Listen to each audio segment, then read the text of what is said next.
pagi, selamat datang kembali di YouTube channel dan podcast Andi Suanda. Oke, selamat pagi. Hari ini kita kedatangan tamu yang sangat luar biasa sekali, yaitu Pak Erwin Karya. Beliau adalah direktur dari Rewet Project dan juga Rewet Komersial. Jadi Pak Erwin Karya ini saya bisa bilang beliau ini adalah paket komplit. Kenapa kok bisa dibilang paket komplit? Karena beliau ini handle kantor tidak cuma kantor secondary, yaitu Rewet Komersial, tetapi juga kantor primary. Dan primary-nya juga, beliau ini juga luar biasa sekali, nggak cuma properti lokal Indonesia, tetapi juga properti mancanegara. Kapan hari kita sempat menghargai properti Johor ya, kemudian juga Malaysia dan lain sebagainya. Dan hebatnya beliau ini tahu properti mana yang potensi ke depannya. Makanya pada waktu itu kita banyak jual di Johor, dan ternyata Johor menjadi kawasan yang sangat luar biasa sekali.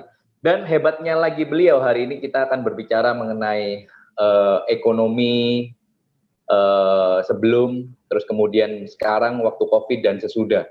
Dan juga properti bagaimana nasibnya ke depan. Karena beliau ini juga salah satu kelebihan dari Pak Erwin Karya adalah beliau ini, saya bilang komplit, adalah beliau ini juga analis dari ekonomi dan properti kita. Jadi sangat luar biasa, kemampuan komplit. Jarang ada orang yang seperti beliau ini. Oke, kita dulu. Selamat pagi Pak Erwin. Pagi Andi. Wah Pak Andi, you're too kind Pak. Terlalu banyak pujiannya, saya jadi hampir naik saya nih Pak. Tetapi itu benar loh Pak. Jadi kan kalau kita tahu bahwa di Rewet Indonesia setiap kali kita ada meeting, dan kebetulan kalau memang ada sesi mengenai prediksi ekonomi, analisa ekonomi, ini selalu Pak Erwin yang berbicara.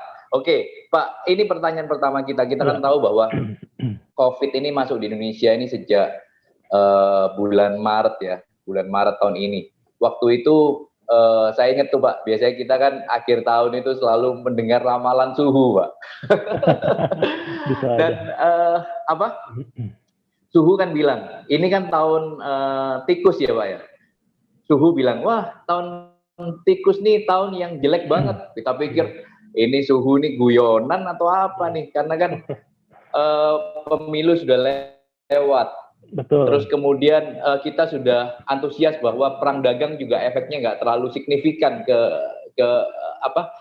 ekonomi Indonesia dan juga properti Indonesia. Tetapi ternyata kok ramalannya bener nih, suhu-suhu ini bener-bener hebat berarti Pak ya. Hebat ya. Jadi pertanyaan pertama, kita kan tahu bahwa COVID ini luar biasa. Jadi COVID ini menghantam ekonomi, tidak hanya Indonesia tetapi juga global. Dan saya rasa ini lebih menakutkan ya daripada krisis ekonomi tahun 98. Iya. Nah, terus pertanyaannya adalah bagaimana menurut Pak Erwin ekonomi kita ke depan? Ya kan? Dan kapan bisa kita mengalami yang namanya recovery ekonomi, Pak? Silakan, Pak. Iya. Baik, Pak Andi, terima kasih Pak Andi sudah diundang di acara ini acara apa namanya Pak Andi? Interview with Mr. Erwin Karya. Oke. Iya, jadi ini Pak Andi juga saya kagum sama Pak Andi dari dulu, luar biasa, salah satu prinsipal termuda ya yang buka kantor Rewet. Dan tadi Pak Andi bilang bahwa saya paket komplit, saya juga suka analis gitu ya. Itu menurut saya lebih ke arah tuntutan pekerjaan Pak Andi ya. Karena kalau saya di primary product juga sering meeting dengan developer, saya harus benar-benar tahu tuh kondisi ekonomi seperti apa, supaya paling nggak kan kita bisa sarankan kan, misalnya launching terbaik itu di bulan apa, di kapan, timingnya dan sebagainya, kemudian pricingnya gimana. Jadi itu adalah tuntutan pekerjaan Pak Andi supaya saya bisa relevan bicara dengan developer dalam kasus ini gitu ya, karena kan saya juga di product primary ya, seperti itu dengan brand Rewet Projects. Nah, jadi menjawab pertanyaan Pak Andi tadi itu tentunya sulit sekali kita prediksi ekonomi kapan bisa pulih. Untuk itu karena saya adalah juga analis Pak Andi, jadi saya bicara data aja Pak. Ya, kita nggak bicara berandai-andai atau feeling-feelingan ya, kita bicara data saja dari riset yang sudah saya lakukan. Izinkan saya sharing Pak Andi mengenai silakan, Pak. ya skenario resesi ini kira-kira kayak gimana sih gitu ya. Nah, banyak sekali skenario resesi dari resesi sampai dengan pemulihannya. Ada yang bilang V-shape, ada yang bilang U-shape, ada yang bilang L-shape, ada lagi kemarin Joe Biden dalam debatnya dengan Trump itu dia bilang K-shape. Nah, saya juga bingung tuh K-shape kayak gimana tuh. Belum pernah lihat saya tuh ya. Tapi memang ini krisis yang tidak pernah dialami oleh dunia ya. Mungkin pernah dialami, tapi itu perang dunia pertama ya, sudah lama sekali, dan ini adalah krisis pandemi terbesar di zaman modern. Kalau melihat skenario ini, Andi, kalau bicara sebelum ke Indonesia, Pak, kita bicara China dulu. Yang pertama kali terdampak, pernah kali kena ya ground zero-nya daripada virus ini. China ini kita lihat skenario-nya justru di V-shape, Pak. Cepat sekali dia pulihnya, cepat sekali dia lockdown, kemudian langsung ambil tindakan, tes segala macam, di karantina semua di kota Wuhan dan kota-kota lainnya gitu ya. Tapi begitu lockdown itu terjadi, ya, kemudian dibuka, benar-benar dia langsung take off. Ya, menurut saya China adalah V-shape. Gimana dengan Indonesia? Indonesia menurut saya lebih beruntung, sedikit lebih beruntung dibandingkan banyak negara lainnya ya, di Eropa maupun di Asia Tenggara. Indonesia bisa saya bilang adalah di U-shape, Pak. Dan ini saya bicara juga pemain Indonesia U-shape ya. Asalkan tentunya protokol yang selama ini dilakukan itu tetap dijalankan, Pak Andi. Nah, kemudian saya coba lagi tambahkan satu data. Ini data tentang pemulihan ekonomi pasca COVID, Pak. Pemulihan ini akan terjadi, banyak negara mengatakan ya. Jadi kalau kita lihat data ini, mungkin kita langsung lihat tahun 2020 adalah yang warna merah, Pak Andi. Ya, kita lihat semua kontraksi ya. Semua merah semuanya ya, termasuk Indonesia juga minus ya, 1,9 kalau nggak salah Indonesia di kuartal kemarin, kuartal ketiga. Semuanya merah di tahun 2020. Tapi kemudian 2021 kenapa tiba-tiba jadi hijau? Gitu kan ya pertanyaannya kan ya. Ini hijau semua nih Pak. 2021 hijau semua Pak Andi. Jawabannya adalah ini Pak Andi. Mungkin saya langsung skip ke, nah ini dia nih. Negara di dunia, semua negara di dunia tidak satu pun yang tidak melakukan namanya stimulus ekonomi ya untuk menstimulasi ekonomi. Cara paling gampang tentunya adalah dengan yang disebut kalau di Amerika quantitative easing ya. Atau bahasa awamnya adalah cetak dolar banyak-banyak, dicetak aja sebanyak mungkin gitu ya, diedarkan, dibagi-bagikan gitu ya, dibagikan sekitar berapa $2.000 kepada semua kepala keluarganya ya, dan hampir semua negara begini, termasuk Indonesia baru minggu lalu cair tuh dari salah satu bank pemerintah, cair dana bantuan ya, atau BLT ya. Kalau BLT di Surabaya beda lagi Pak Andi ya, BLT-nya ya. Tapi ini benar-benar BLT, bantuan tunai dari pemerintah dicairkan minggu lalu, yang diharapkan tentunya kalau kita tahu ada uang beredar begitu banyak, adalah untuk tadi itu, kembali lagi ke yang slide yang tadi Pak Andi ya, yang di sini ya. Nah ini dia nih. Jadi kenapa 2021 bisa positif ya, pemulihannya bisa begitu cepat, karena dana yang digelontorkan itu begitu besar Pak Andi. Bisa Indonesia 460 triliun, negara lain bisa ribuan triliun, Amerika 33.000 triliun rupiah ya. Saya bicara dalam rupiah semuanya, saya convert ke dalam rupiah. Nah, jadi kalau tadi Pak Andi tanya kapan ekonomi dunia dan Indonesia bisa pulih, jawabannya adalah sesuai data ini di tahun depan Pak Andi kelihatannya. Apalagi tambah lagi Pak Andi juga tahu adanya vaksin ya, ini akan dipercepat. Indonesia mulai ke arah sana, banyak negara juga sudah mulai bicara tentang vaksin.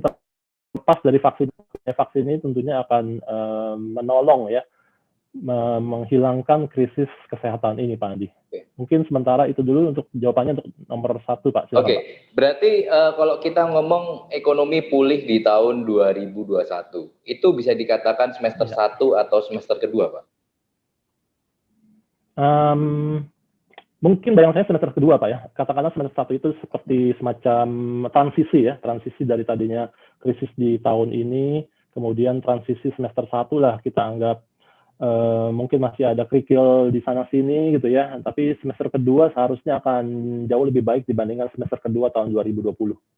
Oke, semester kedua itu artinya kayak Indonesia kan selama ini kan kita selalu tumbuh di angka 45%. Nah, ya. Apakah di semester kedua, apakah Indonesia akan langsung tumbuh di level 45% atau bagaimana? Positifnya ya. Bagaimana Pak Edi? Menarik Pak Andi ya. Saya mungkin tunjukkan data, ini data dari pemerintah ya.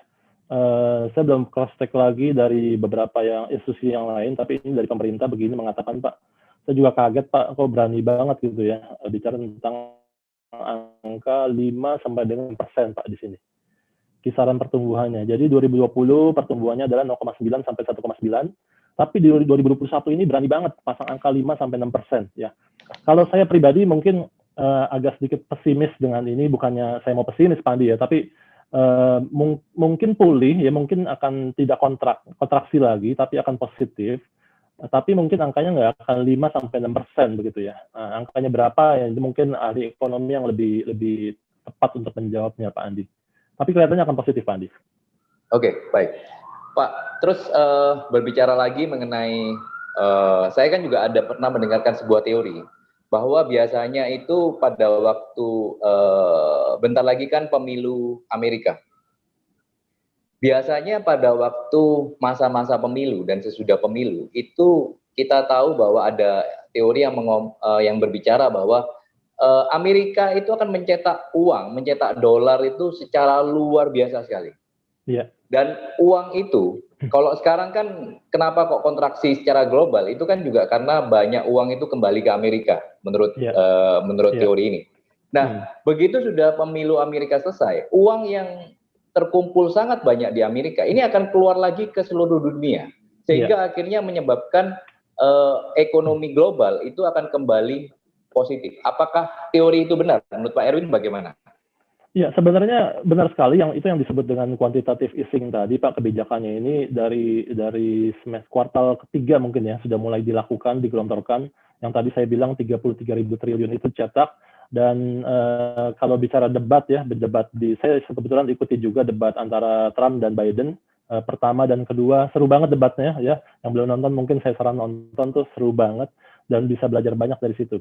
Nah, di debat itu selalu kan kalau kita bicara pemilihan presiden, pemilihan kepala negara, kepala daerah, selalu kan semuanya sama, Pak.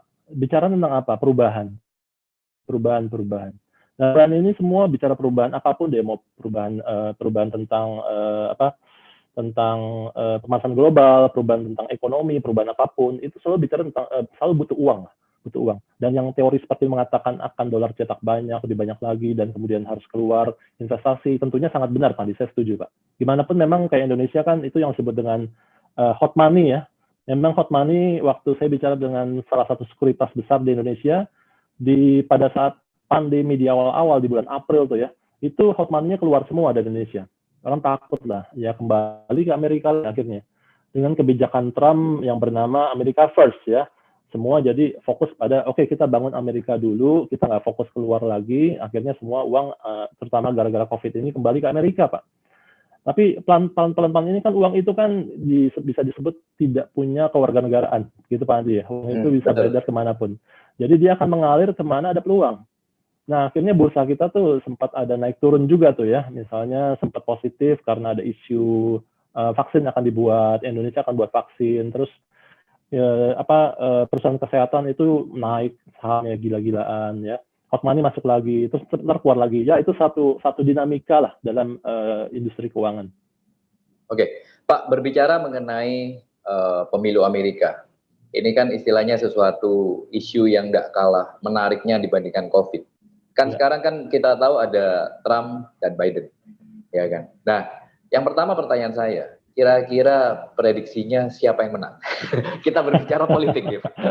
Okay. Terus kemudian pertanyaan kedua, kalau misalnya Trump yang menang, kira-kira global ekonomi bagaimana? Kalau Biden yang menang, kira-kira global ekonomi bagaimana, Pak? Silakan, Pak. Ini menarik sekali, Pak. Jadi mungkin Pak Andi mau taruhan nggak, Pak? Menang siapa, Pak? Kalau saya bilang nih, Pak, memang banyak orang tidak mengharapkan Trump menang. Tetapi menurut saya, kacamata saya, banyak orang Amerika yang terutama pebisnis, itu happy dengan Trump. Ekonomi Amerika luar biasa. Nah, jadi menurut saya, Trump masih ada kemungkinan besar bisa mempertahankan posisinya, Pak, sebagai petahana, Pak. Ya. Itu menurut saya, tapi mungkin data saya salah, Pak. Ya, itu benar sekali. Jadi dari sejarah Amerika pemilihan presiden, Pak Andi, yang menang di luar petahana, Pak ya. Ini kan petahana nih ya. Yang menang di luar petahana hanya 3 presiden, Pak. Hanya 3. Saya lupa namanya siapa, tapi hanya 3. Jadi walaupun sekarang ini data mengatakan Biden menang di banyak negara bagian ya. Sekarang Biden dibilang unggul. Karena Amerika ini kan pilpresnya berbeda dengan kondisi normal ya. Jadi dari minggu lalu itu surat-surat itu sudah diedarkan, Pak, untuk ballotnya namanya ya, ballotnya itu sudah diedarkan ke seluruh Amerika. Jadi mereka sudah bisa milih dari sekarang gitu ya. Yang sekarang unggul adalah Biden. Sekarang ini unggul. Tapi tadi yang Pak disampaikan bahwa petahana itu punya keunggulan positif, itu memang benar, dan datanya mengatakan bahwa hanya 3 presiden yang non petahana yang menang. Jadi dan banyak prediksi juga Trump akan menang kelihatannya ya. Dan untuk dunia, apakah Trump bagus atau tidak bagus? Nah, itu mungkin menurut saya sih Trump ini akan buat dunia, Pak ya. Prediksinya begini, saya kemarin bicara dengan Pak Boyke juga dan diskusi juga dengan beberapa prinsipal. Jadi kalau Trump menang di term kedua ini, dia akan lebih rileks lah. Mungkin dia akan ngedilin perang dagang dengan China ini yang selama ini kan menjadi kendala ya. Dia udah menang kan, udah nothing tulus gitu ya. Dia nggak ada lagi term yang bisa dijalankan, dia nggak nothing tulus lah seperti sekarang term kedua Jokowi, Pak. Dan banyak prediksi Trump ini akan ada titik temu dengan China tentang perang dagang ini yang akhirnya menguntungkan dunia. Nah, itu kira-kira prediksi yang akan terjadi. Oke, berarti istilahnya akan ada rekonsiliasi antara China dan US ya. Padahal kan sekarang ini kalau di berita-berita itu kan diberitakan bahwa politikus kita kan selalu melihat Pak Jokowi ini pro kemana. Kadang makan dengan menteri atau presiden China dibilang wah ini pro China, tetapi hari ini di koran bahwa sedang berbicara dengan Amerika. Jadi kita ini kan seolah-olah berdiri di dua perahu, Pak. Kira-kira politik kita, Pak Jokowi ini ke depan ini apakah dia sudah membaca begini, dia yang mana yang bisa menguntungkan dipakai atau bagaimana kira-kira Pak Erwin? Iya, jadi kelihatannya politik Indonesia belum berubah, Pak Andi, tetap masih politik bebas aktif namanya. Jadi artinya memang Indonesia tidak pernah berpihak benar-benar kubu ke barat atau kubu timur atau Amerika atau China. Amerika akan tetap bebas aktif dan memang harus begitu ya. Yang menguntungkan lah untuk Indonesia yaitu tidak benar-benar berpihak kepada siapapun gitu ya. Dan Jokowi kelihatannya akan tetap memegang politik bebas aktif ini, makanya semua pihak juga digandeng ya. Kemarin ada pembicaraan dengan Jepang juga untuk investasi lebih banyak lagi, terus kemudian Amerika juga pasti harus digandeng, dan tentunya China ya. Dan China sekarang kan juga banyak berita China investasi besar-besaran bangun pabrik nikel ya, pabrik baterai untuk mobil listrik di Sulawesi ya. Jadi ya itu memang akan tetap menjadi kebijakan dari Indonesia, Pak, politik bebas aktifnya. Oke, baik Pak. Ini sedikit berbicara geser sedikit Pak, mengenai Omnibus Law Pak. Ya. Kan sekarang ini banyak sekali bahwa kita tahu kan demo, terutama mengenai RUU Cipta Kerja yang selalu didemo, bahkan di Surabaya juga kapan hari sempat puncaknya itu sampai saya nggak pulang Pak, baru sampai rumah jam 10 malam karena sempat terjadi bakar-bakar dan sebagainya. Nah, tapi kelihatannya menurut Pak Erwin, apakah pemerintah kita dengan adanya demo yang terus-menerus, ini apakah RUU Cipta Kerja atau Omnibus Law akan dibatalkan atau tidak? Itu yang pertama. Kedua, kira-kira RUU Omnibus Law ini sebetulnya untuk ekonomi Indonesia itu baik atau tidak sih Pak Erwin? Iya, oke.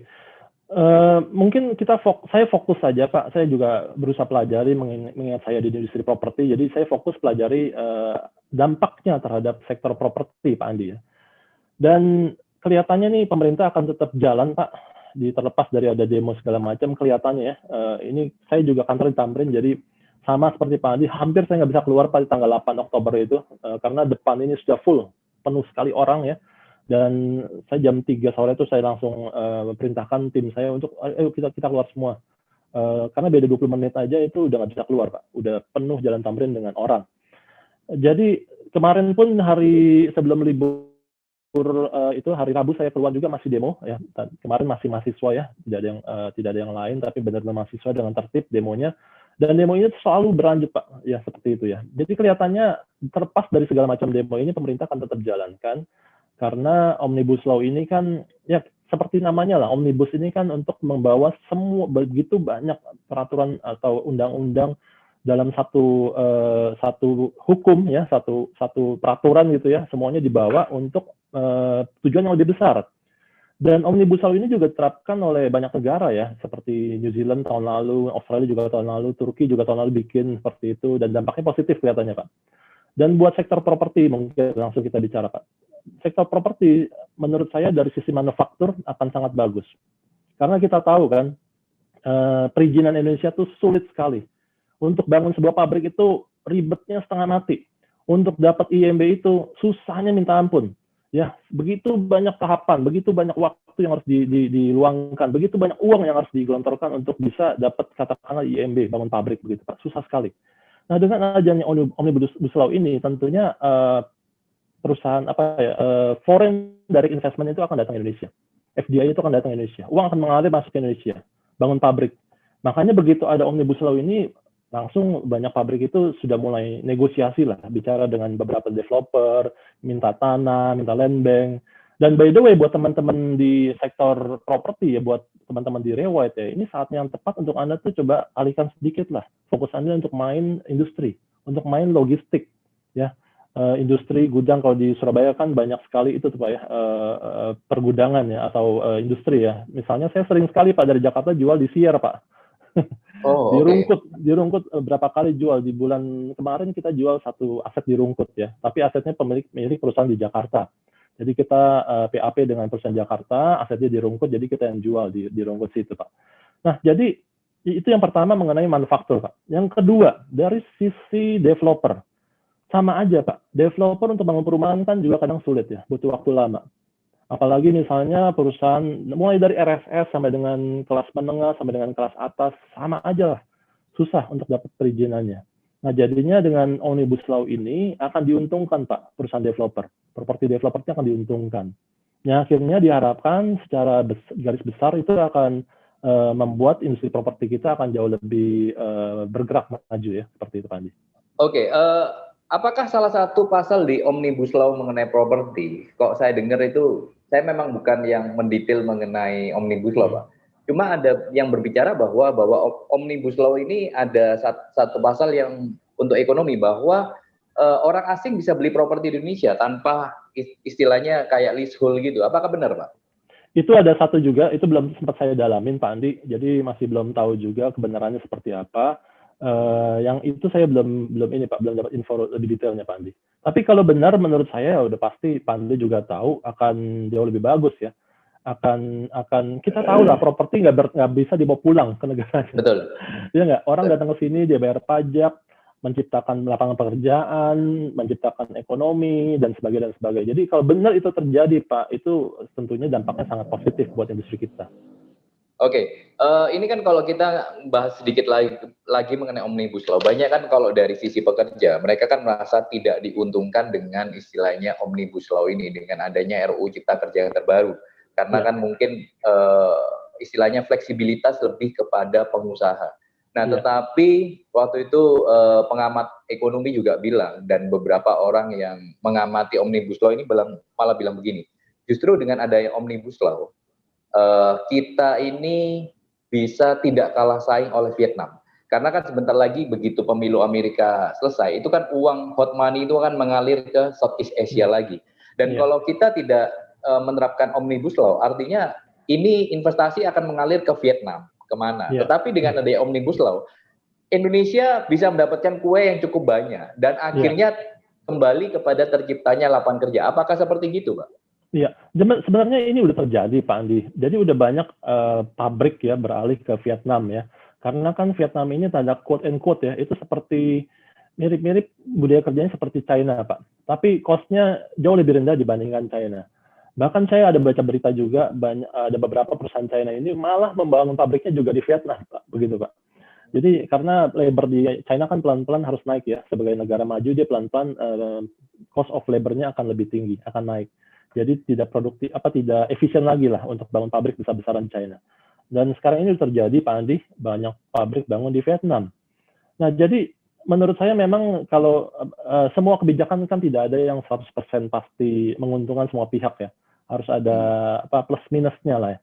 Dalam kasus ini saya sangat setuju dengan Omnibus Law ini. Kenapa? Karena pertama udah pasti akan meningkatkan produktivitas.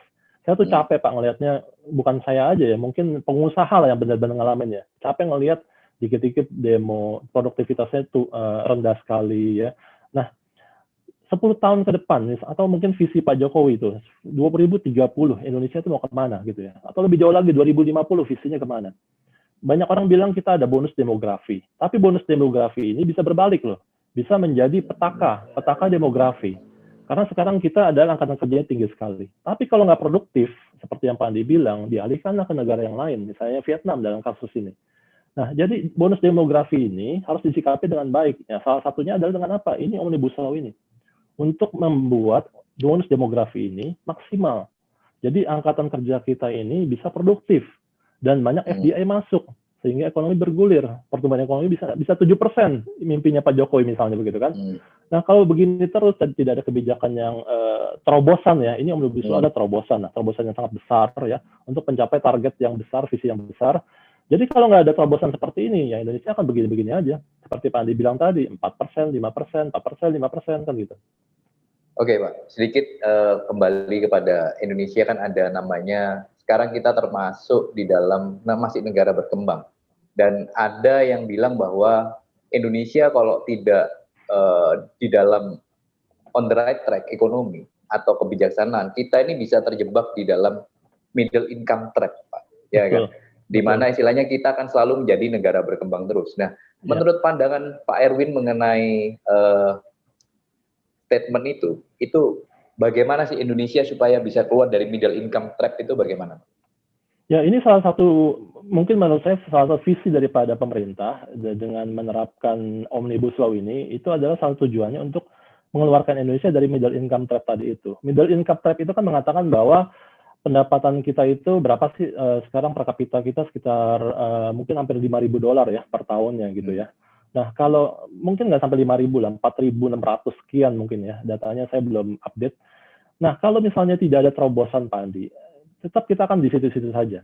Kenapa? Karena produktivitasnya rendah dan kita tahu sekarang banyak perusahaan bahkan ya, bukan negara aja nih, perusahaan juga sudah menerapkan mereka tuh membayar orang berdasarkan produktivitas. Itu yang terjadi di Rewet kan ya.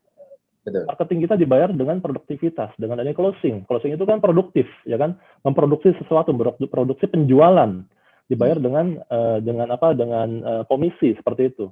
Jadi sebenarnya konsep seperti ini, sistem seperti ini adalah satu hal yang mau nggak mau, tinggal menunggu waktu saja, harus terapkan negara yang mau maju, Pak. Kalau nggak ya kita stuck di situ-situ saja menurut saya. Ya, jadi kalau memang nggak ada seperti gitu kan artinya kita ini cuma jadi negara yang istilahnya tempatnya negara produsen membuang produknya ya.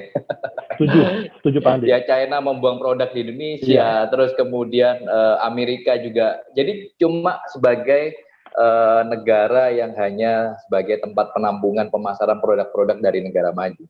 Betul. Pak, terus ini ngomong sedikit Pak mengenai ekonomi lagi. Saya beberapa kali kan berbicara dengan orang bank, berbicara lagi dengan banyak pengusaha. Sebetulnya masa-masa sekarang ini, Pak, tidak bisa dipungkiri itu banyak pengusaha yang gulung tikar atau bangkrut. Nah, itu menurut Pak Erwin berapa banyak sih istilahnya yang kira-kira sampai bangkrut dan sebagainya? Dan kira-kira tadi kan Pak Erwin bilang 2021 bisa sudah pulih, tetapi dengan banyaknya pengusaha yang bangkrut, apakah ekonomi akan balik seperti yang diprediksikan itu, Pak? Makanya tadi saya bilang Pak, memang akan positif tahun depan, tapi angkanya itu bisa saya bilang saya agak pesimis. Angkanya terlalu optimis lah, tidak realistis dengan kondisi yang sekarang ini terjadi gitu ya. Dan memang kenyataannya banyak sekali perusahaan yang gulung tikar gitu kan Pak ya. Tapi itu kan di dalam ekonomi kan memang ekonomi yang sempurna dalam pasar yang sempurna itu kan selalu ada supply demand Pak Andi ya, supply demand, kemudian ada kompetisi. Itu pasar yang sempurna mengatakan seperti itu, supply demand dan ada kompetisi. Nah sekarang ini adalah semacam survival of the fittest, ya kan ya. Dan itu memang sebagai manusia dari zaman batu sampai zaman sekarang yang kuat yang menang Pak, kan gitu ya. Nah banyak perusahaan tetap yang perusahaan besar ya, yang atau saya sebut adalah too big to fail. Perusahaan yang sudah sangat besar, saking besarnya nggak gampang digoyang krisis gitu ya. Mereka memang ada slowdown, tapi ingat bahwa pemerintah ini sudah gelontorkan uang, Pak. Sudah mulai, tadi saya bilang. Kembali lagi yang masalah stimulus ekonomi tadi, uang untuk belanja segala macam hal, untuk menggerakkan ekonomi, untuk mendongkrak ekonomi lah kita sebutnya begitu, Pak. Nah, jadi memang ada yang tumbang udah pasti dalam semua krisis, pasti ada yang tumbang, Pak. Kayak 98 banyak yang tumbang. 2008 negara seperti Amerika kayak perusahaan yang sudah eksis 100 tahun lebih tumbang juga, kan gitu ya. Tapi kan akhirnya digantikan dengan perusahaan yang lain, misalnya perusahaan teknologi kalau zaman sekarang, Pak. Banyak perusahaan teknologi yang nilainya valuasi besar sekali, gila-gilaan. Dan bicara tentang teknologi, saya ada satu konsep baru dari Amerika juga ya, baru 2 tahun ini booming, Pak. Mereka datang sini mau belanja langsung sekaligus 12 aset, Pak. Properti. Nah, jenis bisnisnya mungkin saya nggak bisa buka. Nanti kalau buka, Yanur ini lagi, Pak. Yanur langsung ambil, Pak. Ya. Nah, artinya ada yang tumbang, tapi ada juga yang tumbuh, Pak. Itu kan memang kondisi kehidupan kita seperti itu. Wah, ini seru sekali nih. Kita istilahnya hari ini bicara isinya daging semua ini, Pak, dengan Pak Erwin. Oke, Pak. Kita kan bergerak di industri properti. Coba kita ngomong mengenai properti nih, Pak, sekarang. Ya. Jadi ekonomi ini kan biasanya identik dengan properti. Istilahnya ekonomi booming, properti booming. Ekonomi turun, properti turun. Ya. Nah, bagaimana pandangan Pak Erwin mengenai kondisi properti di Indonesia sebelum COVID, terus kemudian sekarang, dan sesudah COVID, ya kan? Dan kapan kira-kira akan terjadi booming properti yang berikutnya, Pak? Iya, oke. Jadi seperti Pak Andi juga tadi sampaikan, benar sekali bahwa seharusnya nih kalau nggak ada COVID nih di tahun ini, mungkin di kuartal pertama seharusnya properti itu harusnya lagi bagus-bagusnya, Pak Andi ya. Karena faktornya banyak lah ya. Faktornya pertama suku bunga rendah, yang kedua pilpres sudah lewat, ya nggak ada lagi jor-joran. Terus kemudian yang ketiga koalisi oposisi masuk ke dalam pemerintahan, kan gitu ya. Jadi nggak ada yang goyang lagi kan ya. Nah, faktor-faktor itu yang mendorong, yang mendukung seharusnya properti itu akan bangkit di tahun 2020. Tapi kita tahu gara-gara COVID kan akhirnya semuanya berubah ya, seperti itu. Nah, cuman kalau tadi ngelihat mungkin pengalaman saya di Rewide, saya dari pribadi juga alami, kemudian banyak kantor-kantor juga alami gitu ya. Dari bulan Mei, Juni, mungkin saya bicara bulan Juni deh, karena bulan Mei kan masih PSBB dan sebagainya. Di bulan Juni, Pak, penjualan Rewide dibandingkan tahun lalu sama, Pak. Tapi memang kita harus perhatikan, ini Rewide seluruh Indonesia, Pak ya, ini menurut data dari Rewide Indonesia, sama, Pak, penjualannya. Tapi ingat bahwa di bulan Juni tahun lalu ada apa?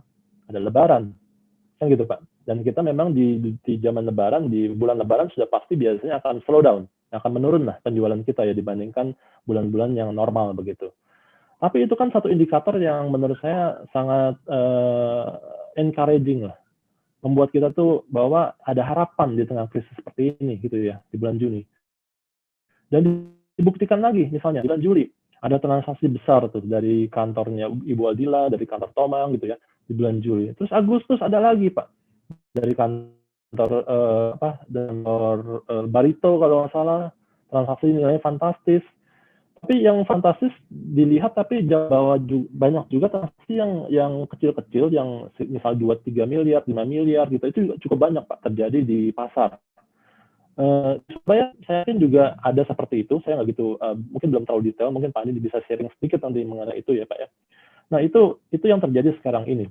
Cuman memang dalam setiap krisis, Pak, saya perhatikan krisis 2008 mungkin ya, 2008 itu kita tahu, waktu itu saya ingat sekali, 2008 itu begitu ada global financial crisis, Amerika banyak perusahaannya tumbang ya, termasuk perusahaan yang salah satu terbesar waktu itu ya, 100 tahun lebih sudah umurnya, tapi juga tumbang, juga tutup, bangkrut.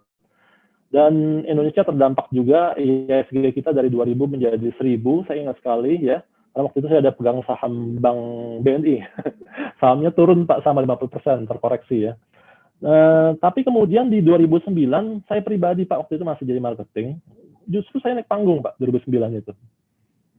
Dan kita tahu kalau ada krisis, selalu mungkin yang pulih pertama adalah, kalau pasar properti adalah secondary market dulu.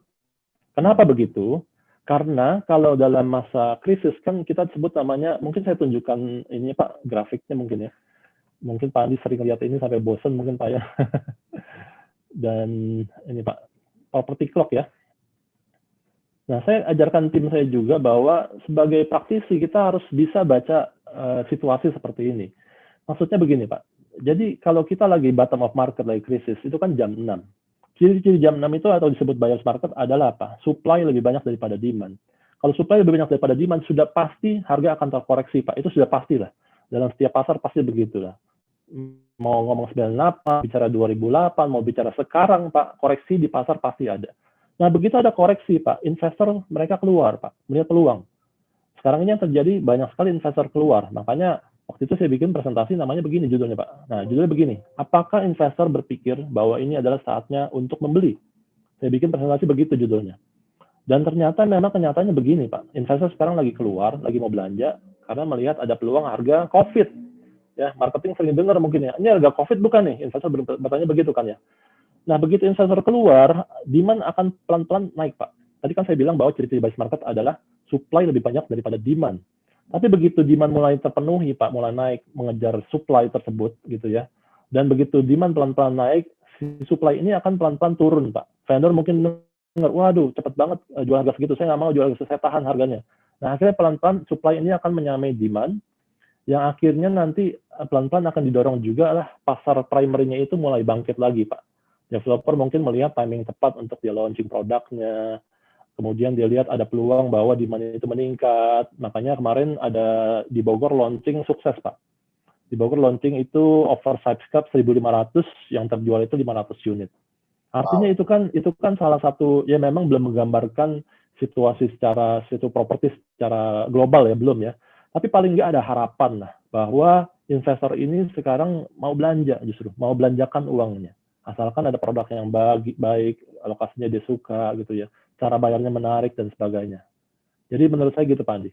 Oke, tapi saya kira-kira 2 hari lalu saya melihat CNBC, terus kemudian saya juga berbicara dengan banyak orang perbankan, bahwa sebetulnya dana pihak ketiga Ya, ini mengalami peningkatan yang cukup banyak betul. pada masa-masa sekarang. Jadi banyak orang itu sebetulnya masih wait and see, masih banyak melihat itu ekonomi dan properti ini geraknya kemana, sehingga mereka lebih merasa nyaman untuk menaruh uangnya di bank. Ya. Nah, itu kira-kira bagaimana, Pak Erwin?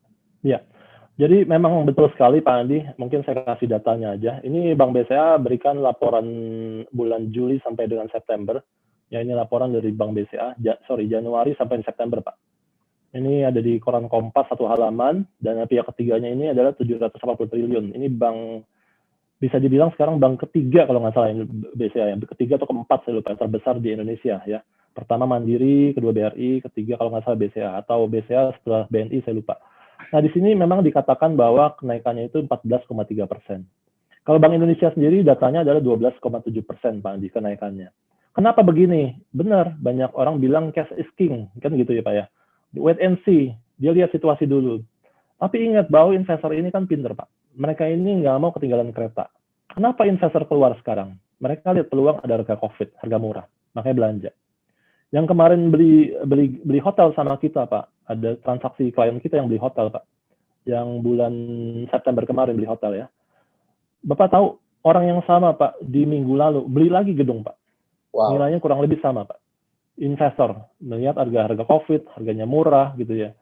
Jadi orang yang pinter, investor yang pinter Pak, yang benar-benar pengen uang bekerja buat dia, kan investor yang pinter begitu Pak. Dia pengen uang bekerja buat dia. Taruh uang di bank aman sudah pasti, tapi aman sama dengan apa? Aman sama dengan yield yang rendah Pak. Kan begitu Pak. Risiko high risk high gain. Kita sering dengar begitu kan Pak ya. High risk high gain. Low risk low return. Nah, di deposito low risk low return udah pasti. Deposito berapa sih sekarang kalau bank besar? Paling 5,75, 5,7%, 5,5%. Belum dipotong 20% pajak kan gitu Pak ya. Jadi terimanya itu kurang lebih 4%. Kalau inflasi sekarang kebetulan rendah Pak ya. Tapi kalau inflasi 3% aja Pak, artinya uang dia ini nol Pak. Nggak bertumbuh sama sekali. Nah, investor yang pinter Pak, dia maunya uangnya kan bertumbuh Pak. Itu satu. Yang kedua, taruhnya ini di bank. Kenapa aman ya? Tadi kan low risk, low return. Ada yang kemarin high risk, high gain Pak, yaitu institusi keuangan yang katakanlah setahun terakhir ini banyak yang kolaps ya Pak ya. yang dituntut sampai 16 triliun pengembalian kerugian negara lah, ada yang sampai kerugian sampai 3 triliun dan sebagainya begitu ya. Nah, saya ada pengalaman pribadi, satu investor besar ya, mungkin sering beli properti lah ya. Dan dia ini ada stuck dananya 10 miliar di instrumen keuangan, Pak. Saya nggak sebut namanya lah, nggak etis nanti ya. Okay. Dia stuck 10 miliar, Pak. Terus dia bilang, Pak, kenapa beli properti zaman sekarang? Iya, saya buat kasih anak saya. Kalau saya kasih properti kan, sebodoh-bodohnya dia nih ya, harga propertinya ini semoga bisa naik. Atau paling nggak barangnya nggak hilang lah. Tapi kalau saya kasih uang nih ke anak saya nih, ya, saya udah umur 70 tahun, uang ini bisa hilang, ntar dibeliin Ferrari lah, ntar dibeliin mobil mewah lah, ntar buat belanja ini, belanja itulah, seperti itu. Nah, jadi ada pola sekarang, Pak, orang yang punya uang ini, mereka tuh nggak mau taruh di instrumen keuangan, makanya banyak taruh di bank. Tapi ingat, orang investor yang pintar, mereka taruh di bank itu nggak bertumbuh. Akhirnya sekarang yang saya perhatikan, Pak Andi, mereka justru sekarang mau belanja properti. Ini peluang buat kita semua, Pak Andi, buat teman-teman di Ray White, ini peluang sangat besar. Investor mau belanja, tinggal pertanyaan produknya nggak yang menarik harganya buat dia, kan gitu. Nah, jadi mungkin sekilas itu jawabannya, Pak Andi. Oke, memang saya juga tergabung di grup prinsipal ya. Saya juga justru malah tahun ini saya mendengarkan transaksi jumbo itu muncul ya, Pak. Betul. Ya. Jadi cukup kaget juga bahwa kita pikir kondisi begini membuat properti lesu. Ternyata kantor Pak Erwin juga ada jual hotel dan gedung, terus kemudian tempatnya Bu Aldila dan juga dengan Pak Hanel ya, closing juga hotel. Wow, itu sangat-sangat bikin kita termotivasi juga, terinspirasi bahwa sebetulnya masih ada peluang di tengah krisis ini ya Pak ya. Betul, setuju Pak Andi. Oke, terus berbicara lagi mengenai ini Pak. Sebetulnya kan kalau properti kan kita tahu 2010 2013 booming. Kita tahu properti, saya juga kaget Pak, saya juga investor, invest juga. Properti bisa naik 3 kali lipat. 4 kali lipat, bahkan ada yang 5 kali lipat. Tetapi dengan sekarang ini saya kalau istilahnya melihat harga tertinggi ini kira-kira sudah banyak terkoreksi sampai 40-50%. Ya kan, bahkan di pusat kota yang biasanya harganya bertahan, ini orang Jawa ngomong jebol juga Pak. Ya kan? Juga terkoreksi dan memang betul saya berbicara dengan notaris yang cukup ternama di Surabaya. Kita pikirkan sepi Pak.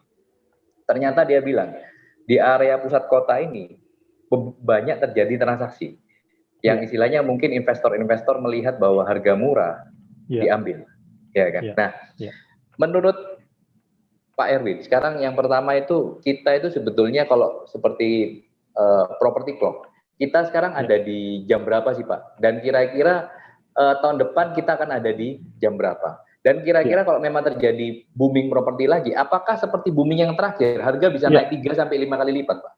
Iya, kelihatannya mungkin saya jawab yang terakhir dulu Pak. Kelihatannya untuk booming seperti 2010 sampai 13 itu akan sangat sulit ya.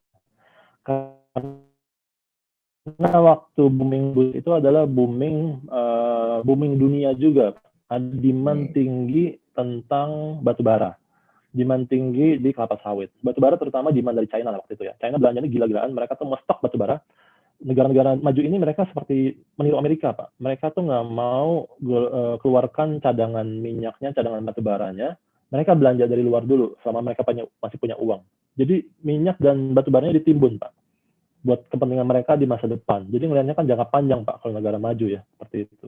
Dan waktu itu China belanja gila-gilaan, termasuk Australia. Ya, makanya masih ingat Pak, Perth waktu itu booming luar biasa. Income per kapita Perth itu bisa 70.000 dibandingkan 50.000 negara bagian yang lain. Dan Indonesia, makanya waktu 2009 Pak, saya itu bisa naik panggung sebagai marketing karena saya banyak transaksi dengan perusahaan batubara Pak. Seperti itu. Dan karena uang batubara itu banyak sekali, dan mungkin Pak Andi di Surabaya juga banyak kali ya pengusaha batubara ya, yang usaha di Kalimantan banyak ya. Dan waktu itu booming sekali Pak, duitnya itu gampang sekali ya. akhirnya terjadilah booming properti di 2000, mungkin dari 2009 akhir terjadi Pak. 2009 akhir, kemudian mulai 2010, 11, 12, 13, sampai dengan di akhirnya itu 14 Pak. Dan booming seperti itu kelihatannya akan sulit terjadi lagi. Karena demand yang seperti itu akan mungkin sekarang ini agak dengan yang booming. Mungkin kalau misalnya belanja modalnya benar-benar gila-gilaan, modal ekonomi juga pulih dengan sangat cepat di tahun depan, terus tadi vaksinnya ditemukan ya, atau vaksinnya itu sudah mulai dibagikan lah ya, vaksinnya sudah ada, tinggal masalah dibagikan saja, distribusi saja, mungkin ekonomi akan pulih Pak tahun depan. Nah, tadi Pak Andi bilang bahwa properti selalu ikuti pemulihan ekonomi. Mungkin saya nggak sebut booming Pak, mungkin akan pulih Pak. Kalau bicara booming, nah itu saya nggak berani ngomong tuh Pak. Agak sulit prediksinya. Ada berani bilang booming tahun depan, cuman kalau saya sih agak pesimis ya kalau booming di tahun depan ya. Kalau pulih ya saya setuju Pak. Oke, kalau sekarang kita ada di property clock jam berapa? Terus kira-kira tahun depan pada waktu mulai pulih akan ada di jam berapa? Oke, mungkin saya tunjukkan aja gambarnya supaya kita bisa bahas sama-sama Pak. Jadi kalau di jam 8 itu kan mengatakan start of recovery di sini Pak. Start of recovery itu mungkin ada property clock yang lebih detail Pak Andi. Saran saya baca yang lebih detail ya. Kalau ini kan lebih global general. Kadang-kadang kalau terlalu detail saya presentasi itu terlalu banyak kalimatnya lah, jadi bingung ya. Kita ini bisa dibilang kalau misalnya recovery vaksin sudah dibagikan, ya, begitu vaksin dibagikan ya, recovery itu akan mulai Pak. Di jam 8 lah kita mulai. Kalau sekarang ini kita masih anggaplah di jam 6 Pak, bottom of market. Ya, jadi begitu vaksin dibagikan, ekonomi sekarang kan sudah mulai bergerak nih Pak ya, dan ditandai dengan banyak faktor lah. Misalnya Surabaya nggak tahu sudah macet belum Pak. Kalau Jakarta udah macet lagi satu, dan kemacetan kan sudah sama ya macet berarti ya. Nah, kemacetan kan indikator ekonomi Pak Andi. Jadi kalau Surabaya sudah macet itu indikator ekonomi Pak, bahwa sekarang orang sudah ke kantor, pabrik sudah mulai beroperasi lebih maksimal, barang diproduksi, kemudian hotel mulai penuh. Pesawat mungkin orang pelan-pelan mulai berani naik. Kalau nggak naik pesawat dia naik mobil, Trans Jawa misalnya atau Trans Bali naik mobil gitu ya. Dan saya yakin sekarang banyak sekali yang berangkat naik mobil nih Pak. Nah, kalau uang dibelanjakan Pak, pelan-pelan kan ekonomi pulih. Begitu ekonomi pulih akhirnya apa? Akhirnya properti pelan-pelan akan pulih. Jadi prediksi saya Pak, begitu vaksin dibagikan Pak, kita akan langsung masuk ke jam 8 mulai recovery ya. Dan semoga saja di semester kedua tahun depan itu market pelan-pelan mulai pulih Pak di jam 9 gitu ya. Apakah booming atau tidak? Nah itu saya nggak berani ngomong juga tuh Pak. Oke, tadi Pak Erwin bilang bahwa pada masa sekarang ini yang pulih dulu adalah secondary market. Memang saya tahu beberapa kantor yang kebetulan hanya bermain primary, mereka mengalami suffer cash flow ya. Cash flow-nya susah karena terus terang uangnya masih belum ada, jadi masih masuk di primary semua. Nah, ini yang isu yang cukup menarik karena banyak yang bilang bahwa developer sekarang itu kan kering likuiditas. Jadi ke depan ini banyak yang memprediksikan bahwa banyak developer gagal delivery atau istilahnya delivery-nya tidak on time. Nah, menurut Pak Erwin sebagai pengamat juga, sebagai pelaku juga di bidang primary, kira-kira bagaimana Pak? Developer ini kondisi mereka itu bagaimana dan ke depan apakah akan banyak proyek yang macet Pak? Iya, sebenarnya udah terjadi Pak sekarang ini Pak Andi. Pernah dengar mungkin ada 2 perusahaan pilot ya, perusahaan properti pilot. Betul. Kalau sudah terlepas dari kebetulan saya kenal banyak kurator juga. Saya tanya, ini beneran pilot nggak sih kan gitu pertanyaannya, yang benar-benar pilot ada bahasa lebih panjang di sini, tapi ada strategi dari perusahaan itu apakah benar pilot atau gimana gitu ya. Tapi katakanlah pilot Pak, itu udah kejadian. Akhirnya hati-hati Pak. Sekarang ini ada beberapa developer itu terpaksa kita harus tolak, nggak bisa kerjasama.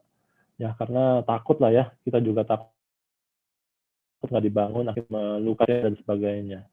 Jadi penerapannya adalah kita lebih selektif lah memilih developer. Nah, kejadian apakah akan kejadian proyek nggak dibangun atau mungkin delay? Mungkin kalau delay akan banyak Pak Andi. Dan sudah kejadian mungkin ya. Mungkin kalau delay akan banyak, dia mundur waktunya tadinya setahun jadi ya misalnya 3 tahun ya akan delay ya. Tinggal yang penting kita harus lihat Pak, apakah cash flow developernya ini cukup untuk menyelesaikan produk tersebut. terutama produk-produk apartemen ya. Kalau landed house mungkin sedikit lebih aman lah dibandingkan apartemen ya. Karena apartemen itu kan saya pernah belajar Pak di sekolah Panangian juga, dan ternyata apartemen itu adalah bisnis cash flow Pak. Jadi kalau cash flow nggak kuat benar-benar ya, karena begitu bangun kan harus selesaikan sampai dengan lantai paling atasnya kan gitu ya. Jadi benar-benar namanya bisnis cash flow atau apartemen itu ya. Jadi kalau cash flow-nya nggak kuat, sudah pasti nggak akan bisa bangun Pak Andi. Tadi mungkin ada yang belum terjawab pertanyaannya Pak. Yang mana Pak? Sudah Pak. Oke. Nah, terus begini juga Pak. Sekarang ini kan di Surabaya, memang kita ini sekarang yang lagi booming ini untuk primary. Primary ternyata masih ada peluang sekali. Ternyata kita tiap tahun itu selalu mengalami yang namanya penurunan value. Jadi pada waktu 2014 kita banyak jual primary harga 2-3 M dan itu sold out.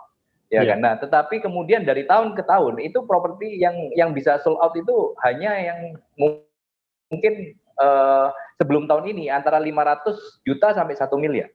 Tetapi tahun ini itu lebih turun lagi. Properti yang booming yang masih bisa diserap pasar adalah di bawah 500 juta. Dan saya tahu, saya punya pengalaman sekali dengan bermain di angka 500 juta ke bawah. Ini memang closingannya mudah. Karena kan banyak masyarakat yang dengan kemampuan beli di angka-angka itu. Tetapi yang saya takutkan, Pak, ini yang saya takutkan. Karena saya juga bergerak di bidang primary. Rate of kita itu akan banyak sekali, Pak. Karena pada waktu mereka sudah nanti realisasi KPR, itu akan banyak cancellation, Pak.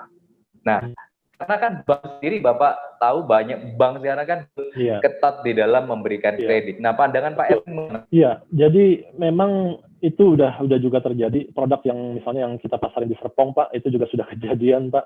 Ada beberapa klien itu nggak bisa, gagal KPR lah kita sebutnya. Apalagi waktu mereka tuh jatuh cadangan banget dengan handbrake yang ditarik oleh bank. Jadi bank itu di bulan Mei, bulan April, Mei, Juni itu mereka tarik handbrake. Kenapa bank tarik handbrake? Ya, karena saat lamanya ini restrukturasi. Saya minta kebijakan, oke lah, akhirnya bank kebijakan, oke, bayar bunga aja ya. Nanti tahun depan Anda bayar pokok dan bunganya gitu ya. Jadi dikasihlah libur bayar pokok, jadi mereka hanya bayar bunga sehingga kecil sekali cicilannya. Nah, karena bank tarik handbrake, akhirnya ya itu tadi Pak, udah kejadian proyek yang di Serpong itu ada beberapa kliennya nggak bisa KPR. Nggak bisa KPR, akhirnya developer tuntut untuk bayar. Ya, akhirnya begitulah berlanjut dan sebagainya. Nah, sorry pertanyaan tadi Pak, saya lupa. Jadi kan dengan banyaknya properti yang laku di bawah 500 juta, memang sekarang di Surabaya itu masih booming properti primary, karena kan juga di Surabaya itu gila-gilaan. Berarti bayangkan jual properti, ya kan. Nah, ini kan karena kan balloon payment Pak, DP 20%, 2 tahun dan sebagainya, orang mampu. Tetapi yang saya takutkan pada masa realisasi KPR, ini kan banyak yang nggak sanggup Pak. Menurut Pak Erwin gimana ya? Ya, itu kita sebagai pemasar harus hati-hati ya, karena komisi kita masih tertahan di situ. Dan harus diingat juga, bahkan kalau misalnya tidak akad ya, komisi kita nggak cair loh. Ya, karena dianggapnya kan nggak memenuhi syarat lah. Kalau biasanya kan developer bayar 10%, 50%, terus sisanya adalah 20% plus akad gitu ya. Jadi atau 30% kadang-kadang ya. Jadi kalau sebagai praktisi atau yang jualan primary, mungkin saya himbau agak hati-hati di sini. Apalagi kalau misalnya nggak ada BLT ya, mungkin harus dipertimbangkan ulang tuh ya. Itu pertama. Terus yang kedua juga adalah juga jangan sampai ini kliennya nanti kecewa sama kita. Yang uangnya pas-pasan ya, kemudian karena KPR ditolak, akhirnya berisiko dia tidak bisa bayar. Sementara dia sudah cicil misalnya 30%. Nah, itu kan yang harus dipertimbangkan ya. Mungkin kita bisa negosiasi juga dengan developer untuk kalau ini terjadi, ini backup plan-nya apa. Ya, dia harus siapin backup plan zaman sekarang. Jadi ini yang disebutkan oleh Mark McCloud dalam presentasi waktu itu, saya ingat. Jadi dia ini antisipasi kegagalan. Jadi sebelum kegagalan itu terjadi, diantisipasi. Nah, kalau kita udah tahu bahwa ke depannya, pertanyaannya apakah COVID ini adalah menjadi virus terakhir yang akan menjadi pandemi di dunia? Kan belum tentu. Bisa aja ada virus yang lebih ganas lagi, begitu banyak manusia kan akhirnya menimbulkan begitu banyak penyakit, Pak ya. Salah satunya virus misalnya. Nah, kalau misalnya ada virus lebih mematikan lagi dari COVID di masa depan, seperti apa? Kan harus antisipasi dari sekarang. Jadi mungkin kita bisa sarankan ke developer, Pak, untuk antisipasi dong. Kalau misalnya dia gagal bayar KPR-nya ini, Apa solusinya? Apakah ada cicilan ke developer jangka panjang misalnya? Tambahin bunga aja. Kan gitu. Jadi kan paling enggak si buyer ini tidak batal, pertama. Yang kedua, si agennya juga tidak kecewa, nggak dapat komisinya. Begitu, Pak. Akhirnya kalau misalnya agennya kecewa, bayarnya batal, ujung-ujungnya kan nama developernya juga yang jelek, Pak. Akhirnya ke depannya orang diajak jualan nggak mau lagi. Ya, jadi mungkin sinergi seperti ini yang harus lebih intens bicara dengan developer, benar-benar melihat risk manajemennya, ya mungkin ini yang harus disampaikan ke developer. Risk manajemennya nih harus diantisipasi. Oke. Apakah di Jakarta itu juga terjadi hal yang sama di Surabaya? Karena di Surabaya ini kan developer itu karena mereka saking ketakutannya barangnya tidak laku. Mereka kan akhirnya memberikan BLT besar, ya saya bilang tadi 200 jutaan, 15 juta. Apakah itu juga terjadi di Jakarta, Pak? Iya, sama aja terjadi juga Pak di sini, terutama developer kelas menengah ya yang melakukan hal seperti itu. Kalau developer besar cenderung lebih, ya mungkin mereka lebih hati-hati lah. Mereka lebih karena punya nama besar, nama bagus ya. Jadi mereka tidak terlalu jor-joran di masalah itu, Pak. Ini juga mungkin tips buat teman-teman yang jual primary ya. Kalau kita main dengan developer besar, mungkin insentifnya kecil. Tapi kalau barang developer besar, barangnya kan bagus nih, kualitasnya bagus ya. Delivery-nya pasti oke gitu ya. Jadi jualannya pasti akan lebih gampang. Jadi cash flow Anda akan muter di situ. Dibandingkan misalnya kita jual produk yang menengah, developer kelas menengah lah kita sebutnya ya. BLT-nya besar, komisi besar ya, tapi resiko juga ada. Ingat, di dunia properti juga ada namanya high risk high gain. Kan gitu ya, kita mau untung besar, juga ada resikonya besar loh, hati-hati.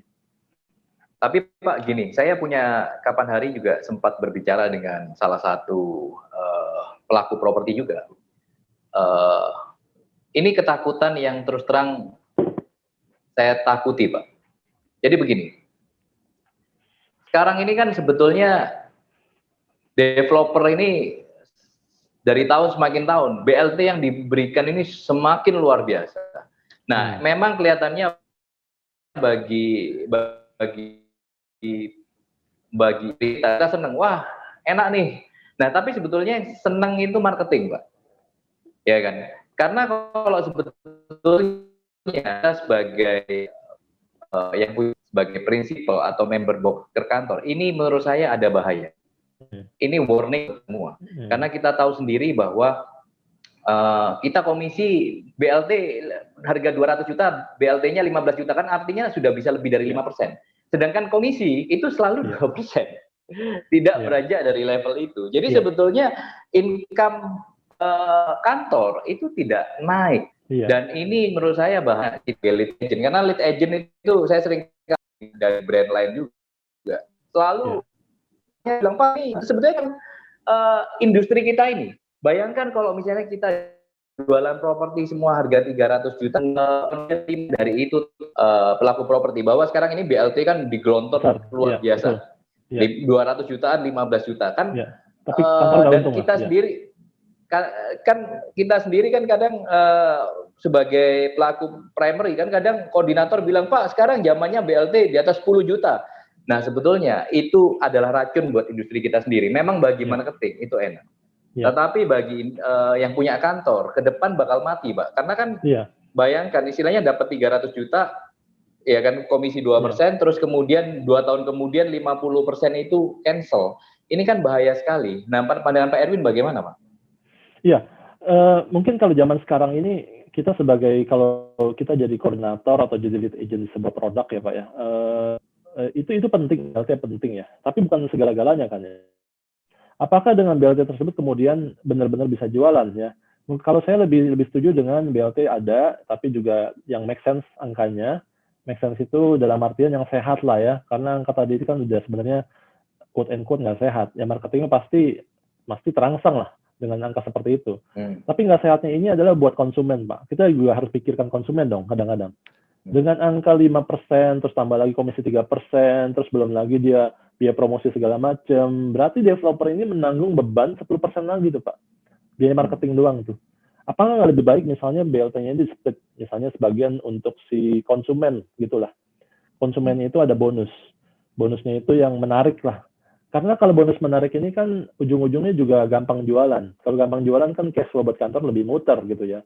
Nah, saran saya sih begitu, Pak. Jangan sampai kita tuh ngebelain banget marketing, kemudian BLT-nya dibikin besarnya, tapi ujung-ujungnya juga nggak jualan gitu ya. Atau kalaupun jualan kan juga nggak sehat buat kantor gitu ya. Kalau pandangan saya sih seperti itu Pak Andi. Tapi memang agak sulitnya gini. Developer ini kan selalu dituntutkan untuk jualan gitu ya, untuk bertumbuh lah, selalu begitu. Jadi cara paling gampang untuk dia boosting penjualan ya dengan uang, dengan kadang juga ada developer kita nggak minta apapun kembali lagi pertanyaannya apakah mau jadi jualan kan gitu. Kalau jadi jualan bagus kan juga sama aja bohong ya. Ya sebetulnya kalau saya melihat hal ini itu sebetulnya berbahaya untuk yang punya kantor sih Pak, karena kan yang punya kantor ini cash flow-nya nggak muter sih, makanya untungnya kita bilang sama grup kita bahwa sudah saatnya untuk juga bermain secondary, karena kantor saya melihat kantor-kantor yang memang bermain di secondary itu lebih survive di zaman-zaman sekarang sih. Iya. Oke. Saya ada tips Pak mengenai ini. Saya selalu makanya gini, kenapa kantor saya bisa survive Pak? Karena kan saya banyak main primary ya. Kalau saya main primary doang Pak, saya udah mati Pak. Karena kan cash flow-nya nggak muter gitu ya. Jadi saya terbantu dengan ada cash flow dari secondary market juga, yaitu dari tim komersial saya begitu. Nah jadi saya juga banyak bilang kepada semua kantor itu wajib main 70-20-10.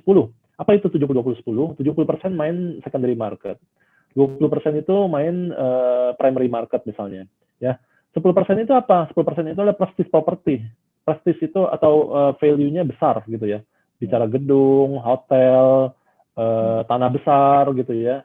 Jadi ada listing juga yang membuat kita tuh semacam jackpotnya Pak. Kalau misalnya kita jual kan jackpot besar sekali. Bisa membantu kantor sangat bagus buat cash flow-nya. Oke.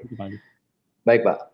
Terus kemudian kalau kita berbicara mengenai industri kita, properti, kira-kira nasib industri ini ke depan itu masih bagus? Kadang kan sekarang ini juga mulai tren banyak kantor-kantor yang juga nggak survive ya, kantor agent properti. Nah ini ke depan ini bagaimana menurut Pak Erwin? Nah jadi saya perhatikan yang survive sekarang ini di zaman COVID adalah kantor-kantor yang ada dua hal Pak ya, ada dua hal ya. Pertama adalah mereka adaptif dengan perubahan zaman. Baik berubah dari sisi teknologi ya, mereka manfaatin teknologi digital misalnya, atau mereka adaptif dalam sisi promosinya juga manfaatin digital. Tapi yang kedua paling penting nih Pak, yang kedua ini adalah mereka ini database manajemennya bagus sekali. Nah, kalau yang kantor database manajemennya bagus sekali ini Pak, mereka itu mau jualan secondary atau primary itu akan diuntungkan. Contoh gini, misalnya kita tadi bicara tentang peluang investor sekarang lagi mau belanja di pasar. Ya, mereka cari harga COVID lah begitu ya. Tapi kalau misalnya kita punya barang murah ya, harga COVID, tapi nggak punya database-nya, ya sama aja bohong lah kan gitu ya. Mau jual ke siapa? Kan gitu ya. Tapi kalau misalnya ada barang murah, marketingnya dengan gampang dia telepon. Atau database manajemennya bagus sekali. Misalnya dengan manfaatin one system misalnya gitu ya. Makanya saya encourage terus tim saya tuh. Anda dapat kantor itu pun juga menguntungkan Pak. Karena one system itu kan masuknya adalah ke kantor Pak. Marketing keluar, database-nya masih ada di kantor begitu. Tapi kalau misalnya marketing udah bekerja dengan kita begitu lama, database-nya nggak pernah dilaporin ke kantor, dia keluar ya udah, database-nya dibawa bersama dengan dia. Kantor nggak dapat apa-apa, nol begitu. Jadi saya lihat begitu Pak, kantor yang kuat, yang sekarang survive di zaman COVID ini adalah kantor yang tadi dua hal itu, adaptif dan dia punya database manajemennya sangat kuat. Oh sorry, oke, Bapak kan juga istilahnya ada di corporate, Bapak juga banyak berhubungan dengan divisi franchise ya Pak ya. Bapak dulu juga rasanya pernah jadi BDI juga ya. Iya, betul Pak Andi. Nah, menurut Bapak sekarang ini kan mungkin bagi teman-teman yang istilahnya pengen buka kantor agent properti, itu masih peluangkah atau memang lagi beratkah? Terus kemudian kalau memang masih peluang, kapan sih yang waktu yang paling tepat untuk buka kantor broker properti, Pak? Iya. Nah, kembali lagi ke jawaban yang tadi, Pak Andi. Kalau memang dia adalah praktisi di industri ini ya, sudah main lah gitu ya. Saya nggak bicara orang dari nol nih, Pak. Kalau orang bicara masih dari nol, nggak tahu properti, terus tiba-tiba terjun ke bisnis ini di tengah krisis, itu sih saya nggak sarankan sama sekali ya. Harus sangat hati-hati lah. Tapi kalau katakanlah seorang marketing yang sudah sukses, dia punya database bagus, baik, sudah beroperasi cukup lama gitu ya, terus dia buka kantor ya, Pak Andi dukung marketing ini. Menurut saya masih bagus Pak peluangnya. Nah, itu tadi yang penting. Si prinsipalnya ini atau leadernya ini harus jualan dulu dong pertamanya. Karena kalau dia jualan ini kan dua hal tercapai, Pak. Pertama, dia akan dapat cash flow kantor, ya, untuk muter penutup cash flow. Yang kedua adalah dia bisa menginspirasi timnya bahwa kata siapa nih zaman krisis nih, ya ini lihat nih saya jualan gitu ya. Nah kalau marketing terinspirasi, marketing rajin ke kantor, karena prinsipalnya kasih lihat leading by example, Pak, atau saya sering presetin tuh dalam webinar ya, bukan leading by example tapi dealing by example. Jadi kita kasih tunjuk bahwa ada dealing yang terjadi di zaman krisis misalnya begitu, Pak. Dan seperti kita tahu juga di pasar yang sempurna tadi saya sebut ada apa, supply demand dan kompetisi. Ingat juga di pasar sempurna itu selalu ada apa? Ada up and down-nya, Pak. Pasar sempurna kan begitu, Pak. Lihat aja kalau nggak percaya ke bursa saham. Selalu ada naik, ada turun. Kan begitu. Termasuk industri kita, Pak. Kan dalam setiap pasar ada naik, ada turun. Pasti itu. Nah, tinggal si operatornya ini selain bisa jualan juga harus punya leadership yang kuat, yang bagus, dan bisa manage timnya. Jadi menurut saya peluangnya masih besar, Pak Andi, ya, asalkan yang tadi itu sudah terjun di bidang ini. Jangan dari nol sama sekali, Pak, agak berat. Nah, saya kan sudah juga berkecimpung di industri ini kan istilahnya sudah 15 tahun, Pak. Dan saya juga cukup kaget apabila pada waktu kita datang annual ya, Pak ya. Ternyata itu satu kantor broker properti itu bisa berpenghasilan di atas satu bulannya bisa di atas 1,5 M ya, Pak ya. Bahkan ada yang bisa di atas 2 M per bulannya. Nah, saya kalau kebayang-bayang itu sama halnya dengan omset hotel bintang 3 loh, Pak, sebenarnya. Hotel bintang 3 omsetnya kira-kira ada di angka itu. Apakah betul, Pak? Angka itu apakah betul, Pak? Iya, jadi kalau saya lihat yang masuk top 15 gitu ya, kantor-kantor di nasional gitu ya, yang masuk top 15 lah saya bicara ya. Mereka angkanya rata-rata segitu, Pak, bisa 800 sebulan atau 1,2, 1,1. Kemarin dari kantor di utara itu bulan ini ya, Pak ya, bulan ini saya bicara satu kantor di utara itu 1,7 angkanya, crosscomnya ya. Jadi saya perhatikan itu ternyata memang ada kombinasi listing yang sangat bagus ya, kombinasi tim yang sangat bagus. Yang tadi saya bilang itu, Pak, mungkin misalnya ada 70 20 10 gitu ya. Jadi selain dia main primary, tapi primary-nya nggak semuanya main 100% misalnya gitu, Pak. Kebanyakan mainnya secondary. Tapi juga jangan lupa secondary juga ada barang-barang yang besar nilainya. Yang tadi saya bilang itu ada jackpotnya.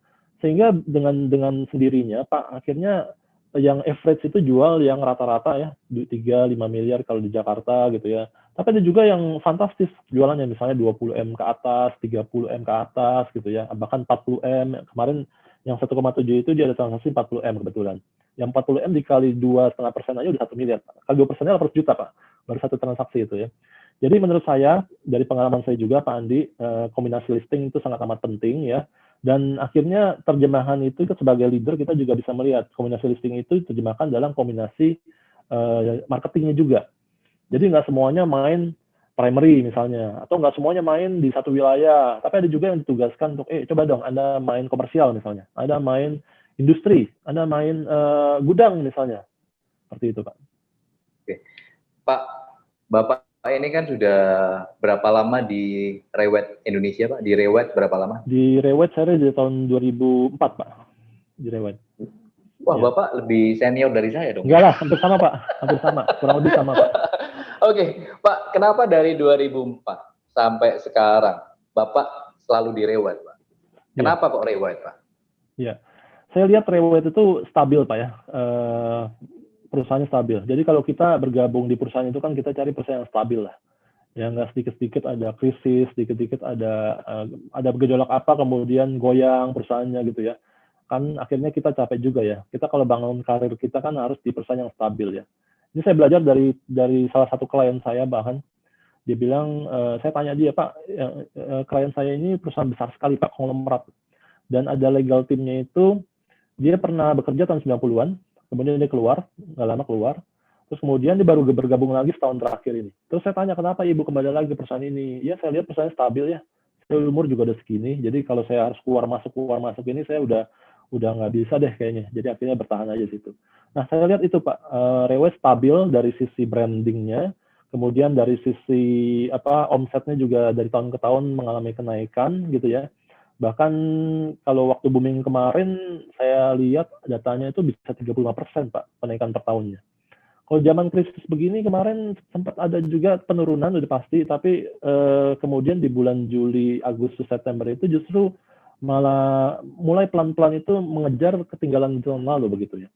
Nah jadi itu alasan saya Pak bergabung di tetap masih di Rewet ya, dan tentunya juga karena leadernya lah, ya leadershipnya juga jelas, visinya arahnya mau kemana juga jelas. Jadi kita yang ada di bawah ini kita bisa ikut tuh dengan jelas juga Pak. Dan saya coba terjemahkan dalam visi kantor saya, begitu Pak Andi. Oke.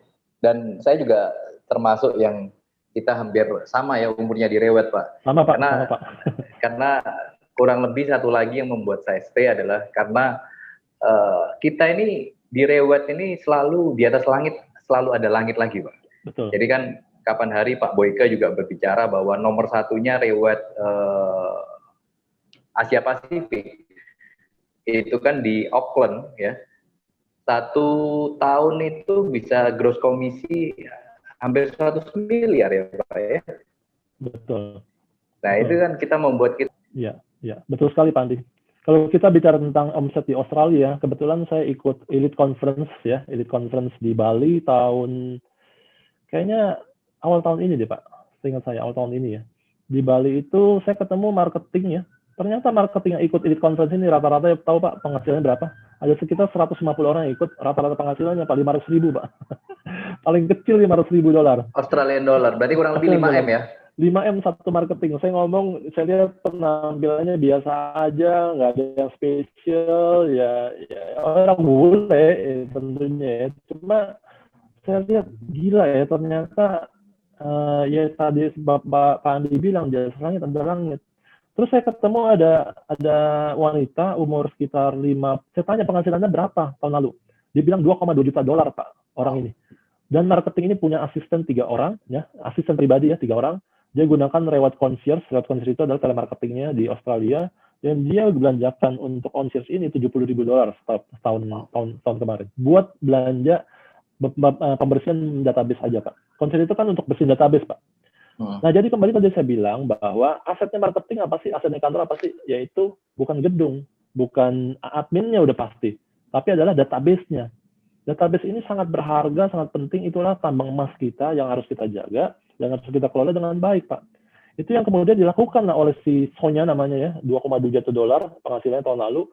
Database manajemennya sangat luar biasa, sangat bagus, sampai saking bagusnya dia punya admin 3 khusus untuk ngurusin itu aja Pak.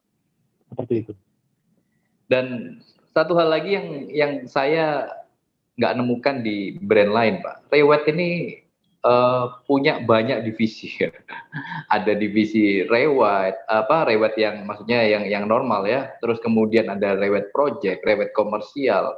Yang terakhir juga ada divisi lagi yang luar biasa yang menurut saya pertama dan satu-satunya yaitu loan market ya. Betul. Istilahnya mungkin Pak Erwin bisa sedikit elaborate Pak itu Pak. Jadi sebelum loan market masuk ke Indonesia oleh Bu Sari dibawa Pak, Bu Sari sebagai CEO loan market, Pak Andi masih ingat nggak waktu kita sama-sama jualan Australia Pak? Ya, saya ingat datang ke Surabaya, Pak Andi bawa klien, Pak Andi closing di Melbourne tuh saya ingat sekali ya sama Pak Andi. Nama projectnya apa tuh Pak? Carlton, Reset Carlton. Saya masih ingat Pak Andi closing 2 unit ya. Nah itu kan Pak Andi kan database Pak ya. Nah, itu Pak Andi juga hebat tuh Pak Andi tuh, bisa jualan properti Australia tuh, jago sekali. Nah jadi sebelum itu Pak, sebelum loan market masuk Indonesia, saya jualan properti Australia juga pribadi. Ada klien saya dia mau KPR. Terus saya bingung kan KPR-nya ke siapa. Akhirnya waktu saya study tour di tahun 2000 cukup lama ya, 2016 kalau nggak salah saya study tour ke sana. Kenalanlah dengan orang Indonesia yang bekerja di loan market Australia. Kenalan, tukar nama, kita mingle bareng, ngobrol-ngobrol segala macam. Pulang ke Indonesia saya closing Pak, properti Australia. Begitu closing ini, terus orangnya bilang saya mau KPR ya. Nah, ya udah saya nggak pikir panjang, saya langsung kasih aja kliennya kepada loan market yang di Australia tadi. Kebetulan karena orang Indonesia ngomong Indonesia juga, ya udah nyambung akhirnya Pak. Singkat cerita Pak, KPR-nya di approve ya, kemudian beres semuanya, kliennya happy, serah terima dan komisi saya dibayarkan. Nah, disitulah pertama kali saya merasakan begitu bagusnya Pak, begitu pentingnya mortgage broker ini buat industri kita. Karena kita tahu bahwa kalau kita jualan itu, biasanya kan kita cari KPR-nya setelah apa sih? Setelah booking fee, setelah DP. Baru kita cari KPR, cari sana, cari sini gitu ya. Sementara kalau loan market itu bekerja di upstream, Pak. Sebelum itu closing, misalnya baru orang survei sekalipun nih. Kalau ada orang loan market mendampingi, kan kita udah bisa bicara, Pak. Bapak by the way rencananya bayar pakai apa, Pak? Oh, pakai bank. Banknya gimana? Bapak udah punya bank apa aja? Boleh nggak saya kasih bantu pilihan, Pak? Jadi itu menjamin kita untuk benar-benar closing. Kan sering juga terjadi, Pak. Orang udah DP, terus KPR-nya tolak. Gitu ya. Itu satu yang secondary market, Pak. Itu penting kita tahu. Nah, sekarang bicara tadi yang balik ke masalah KPR developer. Loan market ini adalah salah satu solusinya, Pak. Kalau misalnya konsumen ini ditolak sama bank satu ini, developer harus kita kenalin ke loan market, harus kerjasama dengan loan market buat membackup just in case klien ini tolak oleh bank besar ini misalnya. Dia ada backup, Pak. Nah, kalau loan market kan jago, Pak. Dia punya 20 panel bank, ya. Bukan cuma bank besar, tapi ada juga lembaga keuangan non-bank yang akhirnya lebih fleksibel, ya. Mungkin lebih nggak terlalu seketat daripada bank besar, jadi mereka ini bisa menjadi solusi. Jadi anggaplah bahasa kerennya itu bridging, Pak, ya, bridging misalnya ya. Masuk dulu bank ini, kemudian nanti kalau udah setahun lewat, mungkin Anda mau pindah ke bank besar, ya silakan begitu ya. Tapi paling nggak kan KPR-nya ini bisa di-approve. Jadi konsep loan market tadi itu menurut saya sangat bagus, dan by the way di Australia itu kalau Bapak lihat conference-nya ya, di sana kan juga conference sama Pak digabung, Pak. Reward dan market luar biasa, Pak, timnya besar sekali. Dan Sam White ini membawa market ini menjadi nomor satu juga di Australia. Dan memang kalau saya dengar dari reward yang ada di Australia, itu biasanya mereka cara kerjanya itu beda sama kita. Kalau kita kan Pak Erwin tadi bilang, kita baru ngurus KPR, begitu ada booking fee. Dan biasanya kita sudah nunggu 1 bulan, ditolak di klien. Nah, tapi kalau di reward Australia saya dengar, sebelum, jadi misalnya nih ada klien nih datang ke kantor saya di reward. Mereka pasti tanya dulu, you sudah di-approve nggak loan-nya? Kalau nggak di-approve atau belum mengajukan, mereka nggak mau melayani, Pak, betul? Iya, betul sekali, Pak. Bahkan di Amerika, Pak, di Amerika ini ada namanya pre-approval, Pak. Ini kalau kita bicara Australia udah digituin, Pak ya. Di Indonesia masih belum ya. Di Amerika ada namanya pre-approval. Jadi kalau klien datang nih mau ngeliat rumah nih, agen ini nanya dulu, Anda sudah di pre-approve belum oleh bank? Karena Amerika itu kan semuanya kredit, Pak. Semuanya pakai kredit, Pak. Nggak ada yang bayar cash tuh di Amerika ya. Jadi ditanya dulu, Anda sudah pre-approve atau belum oleh bank tersebut. Kalau belum, nggak bakal dikasih, Pak, lihat rumah. Percuma, Pak. Boro-boro DP, Pak. Lihat rumah aja nggak dikasih. Karena dia tahu bahwa Anda nggak ada duitnya, gimana mau beli. Kan gitu ya. Kasarnya begitulah, seperti itu. Jadi mungkin itu satu hal yang harus kita mulai berubah, Pak Andi. Makanya saya juga sekarang lagi cari leader buat loan market juga. Saya lagi dibantu oleh loan market Indonesia. Saya juga mau benar-benar buka, Pak, tim loan market di kantor saya. Karena gimana pun, apalagi kalau saya di primary, Pak ya, itu kan penting sekali ya KPR ya. Dan kalau bicara data, Pak, 70% pembelian properti itu dari KPR. Betul. Jadi kalau kita udah tahu data seperti itu, terus kita nggak pakai jasa loan market ini, betapa bodohnya kita gitu ya. Dan bahkan Pak Wilson sendiri udah akan segera buka Pak loan market, Pak. Pak Wilson sudah dapat leadernya cukup bagus, saya ketemu, dan Pak Wilson juga akan segera buka loan market. Jadi saya nggak mau kalah sama Pak Wilson, saya juga lagi cari leadernya ini buat loan market di kantor project. Saya juga pengen, Pak, kalau kita berdua itu bisa dapat potongan ya kira-kira. Harus tanya ke Bu Sari itu. Oke, Pak, mungkin untuk yang terakhir, Pak, sebelum nanti saya lempar kepada audiens untuk bertanya kepada teman-teman prinsipal dan leader kita, sebagai pelaku pasar yang komplit, Pak Erwin melihat peluang dan tantangan secondary dan primary ke depan ini, kira-kira peluang dan tantangannya bagaimana, Pak? Silakan. Ya, kalau primary dulu mungkin tantangannya selalu adalah masalah cash flow. Jadi kalau kantor Bapak Ibu cash flow-nya kurang kuat, saran saya primary-nya porsinya jangan terlalu banyak ya. Porsinya mungkin dipertahankan di 30%, 40% paling banyak gitu ya. Karena primary itu kan memang kecuali Anda ikut launching itu adalah ikut jual primary itu adalah pada saat launching saja. Tapi kalau fokus benar-benar jualan primary dari nol, dari konsep sampai dengan, kalau saya kan begitu, Pak, paket komplit, Pak, dari konsep Dari kemudian bicara tentang pricing strateginya, marketing strateginya, launching strateginya, sampai dengan kemudian cara pembayaran dan sebagainya, itu kan lengkap sekali ya. Pak Andi sebagai lead agent juga pasti begitu ya. Nah, itu kita tahu buang waktu sekali, benar-benar buang waktu sekali. Bahkan banyak developer juga dari konsep bicara 2-3 bulan, 4 bulan, 6 bulan nggak launching. Sementara kita udah buang waktu di sini meeting bolak-balik, kemudian diajak diskusi lagi, ujung-ujungnya nggak launching. Atau begitu bicara panjang lebar, ujung-ujungnya apa? Ditunda 2 tahun lagi. Nah, itu kan buang waktu kita ya.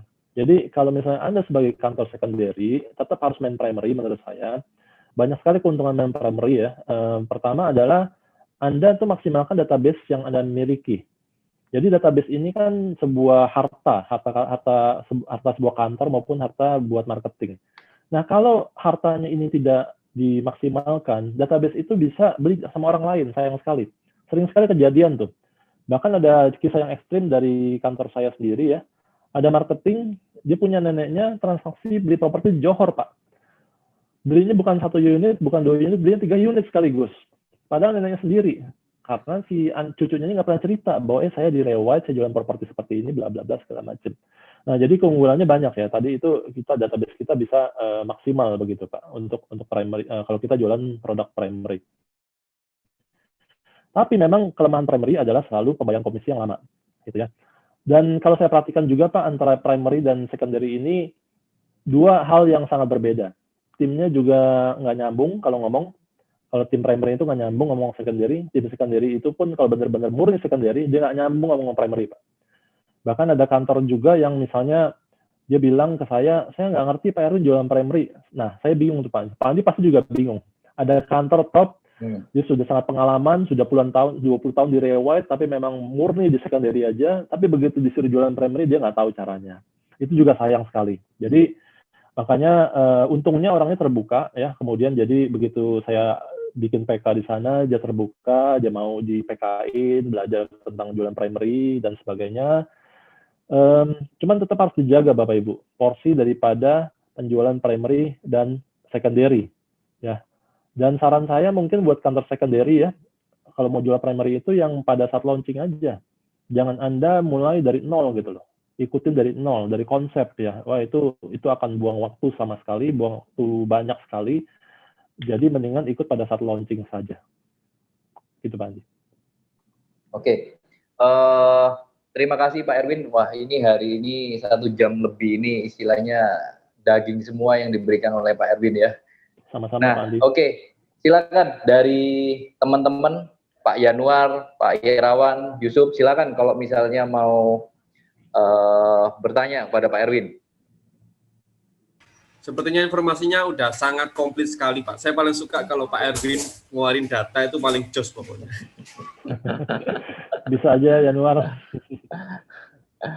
Setiap kali Pak Erwin presentasi ngeluarin data, saya orang pertama yang foto-foto, yang dengerin benar-benar. Karena informasi seperti ini saya suka banget dan memang sangat kita butuhkan sebagai seorang prinsipal, sebagai seorang agent. Karena info seperti ini bisa menunjang kita untuk bekerja. Sangat bisa mendukung kita untuk. Thank you Pak Erwin. Setuju. Sama-sama Pak Yanuar. Thank you. Oke, dari Pak Irawan ada? Luar biasa ya, hari ini.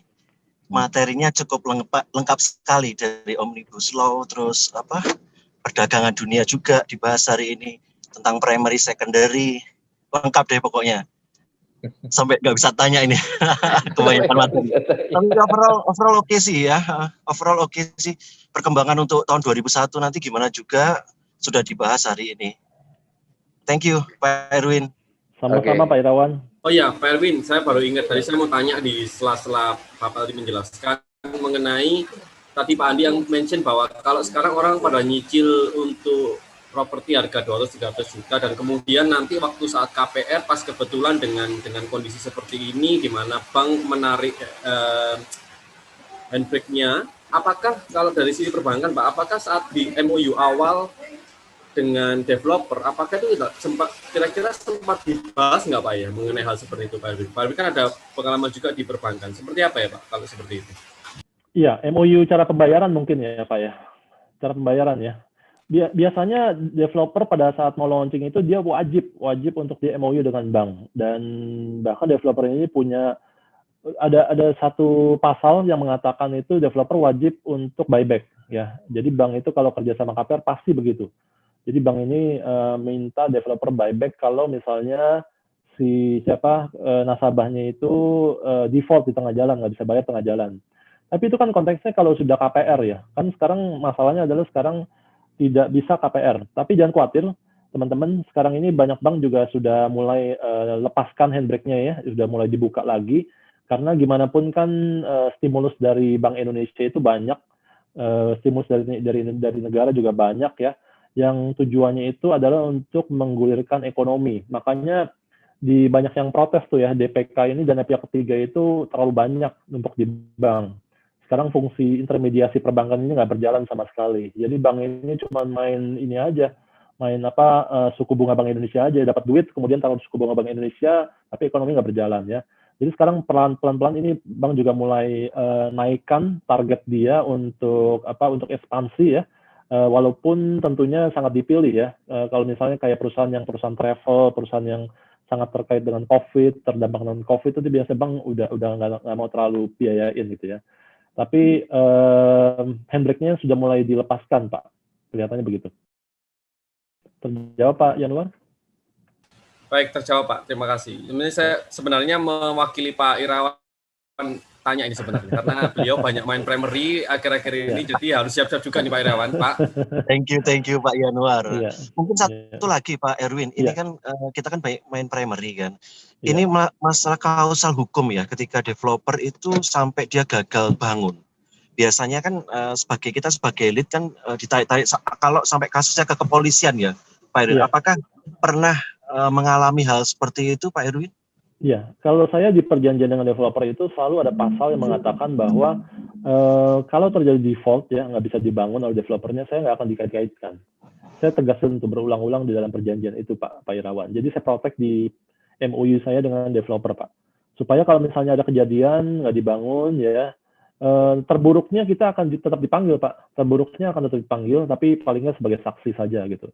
Karena MOU itu menguatkan kita bahwa kita ini hanya pemasar ya. Jadi kita nggak ada kaitannya dengan internal mereka begitu, Pak Irawan. Oh, oke, Pak Erwin. Iya. Thank you, Pak. Mungkin Pak Erwin ada ini ya, contoh klausal yang di draft MOU mungkin kalau ada. Boleh Pak. Nanti saya sharing, Pak. Iya, boleh sharing ya, Pak Erwin ya. Iya. Oke, mungkin itu sih Pak Erwin. Iya. Oke, mungkin ada lagi Pak Andi pertanyaan atau Pak Yanuar, Pak Yusuf mungkin mau bertanya? Kalau dari saya sih sepertinya sudah saya sampaikan, Pak. Jadi memang kondisi seperti ini memang saya bersyukur juga bahwa saya masuk di Rewet itu saya menemukan banyak sekali insight, dan kalau memang mau jadi marketing profesional harus masuk Rewet sih. Itu yang saya dapatkan di Rewet, dan saya sempat di corporate juga. Saya thank you buat sama Pak Erwin sama Pak Boyke. Saya belajar banyak banget bahwa betul kalau mau agent property yang paling stabil itu Rewet, betul sih itu, Pak. Itu yang saya sangat bangga sampai sekarang, dan ya itu thanks to Pak Boyke sama Pak Erwin juga sangat inspiratif, terutama teman-teman prinsipal di Jakarta itu juga. Saya sering ngobrol sama Pak Andi Suwanda pun, kapan kita bisa kayak Jakarta ya Pak Andi? Closingannya 1 bulan 1,5 miliar, grosscom-nya itu yang kita sedang mencari ke arah sana. Surabaya menurut saya sangat potensial sekali ya, Surabaya. Berkali-kali saya datang ke Surabaya, bawa properti Johor, saya dibantu banget oleh Pak Andi. Luar biasa Pak Andi, Pak Bambang, penjualan properti di Johor ya. Walaupun terakhir itu ada sedikit masalah Pak Andi ya, itu ada masalah komisi dari developer. Jadi saya mohon maaf Pak. Karena itu memang itu kewajiban dari developer, kita sendiri juga langsung dipotong oleh mereka. Tapi terlepas dari itu Pak, Surabaya luar biasa menurut saya. Dan ada yang tahu nggak mungkin ya, yang baru transaksi properti tanah 200 miliar di mana di Cakung ya. Wow. 200 miliar itu bulan Agustus ya. Itu pembelinya siapa? Pembelinya adalah Crazy Rich Surabaya. Wow. Credit Surabaya, bayar cash Pak, DP-nya 80M, sekarang mungkin sudah lunas kali ya, 200 miliar Pak, tanam 4, sekian hektar. Nah itu yang beli Credit Surabaya. Jadi istilah Credit Surabaya itu benar sekali, dan makanya kalau saya roadshow bawa properti internasional, pasti saya ingat Pak Andi. Karena Surabaya itu yang jagoan jual primary itu cuma Pak Andi yang saya tahu. Yang lain saya nggak tahu, saya udah merem, yang lain saya nggak lihat lagi. Pak Bambang tuh Pak, kalau luar negeri Pak. Luar negeri Pak Bambang. Ya timnya Pak Andi ya, timnya Pak Andi Iya. ya. Jadi ya Pak Bambang luar biasa ya. Ini karena bimbingan Pak Andi juga nih. Tapi Pak Andi juga udah menginspirasi. Dulu udah jualan properti Iya. Australia ya Pak ya. Iya. Iya. Oke, ini hari ini betul-betul momen yang luar biasa sekali Pak, dapat insight banyak sekali nih dari Pak Erwin, isinya daging semua nih. Thank you Pak Andi udah diundang, Oke. terima kasih. Ya. Terima kasih banyak kalau gitu Pak Erwin. Thank you Pak. Thank you buat waktunya. Thank you. Sama-sama Pak Andi, izin Pak. Thank you. Terima kasih Ya. Pak Erwin. Thank you Ya. Pak Erwin, sampai ketemu Thank you. Pak. Pak Indi, sampai ketemu semuanya. Salam sukses, sehat selalu. Ya Pak. Ya. Mari Pak, Ya, izin Pak. terima kasih.